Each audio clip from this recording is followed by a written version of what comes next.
لیلۃ الجائزہ یعنی جس کو چاند رات کہتے ہیں، جو سارے رمضان کا نچوڑ اسی میں ہے۔ ناظرین، میں آپ کو ایک تسبیح بتاؤں گی۔ جو شخص یہ تسبیح لیلۃ الجائزہ یعنی چاند نظر آ جائے تو آپ نے یہ تسبیح پڑھنی ہے۔ عشاء کی نماز کے بعد 2 نوافل پڑھ کے اس کے بعد آپ نے یہ ایک تسبیح نکالنی ہے۔ سب سے پہلے آپ نے 3 مرتبہ درود ابراہیم اور اس کے بعد آپ نے یہ عمل کرنا ہے۔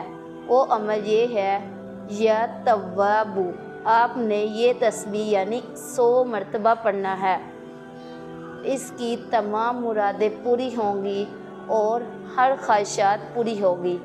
امید ہے کہ آپ کو ہماری ویڈیو اچھی لگی ہو تو اس کو لائک، شیئر اور دی گائیڈ آف اسلام چینل کو سبسکرائب کریں۔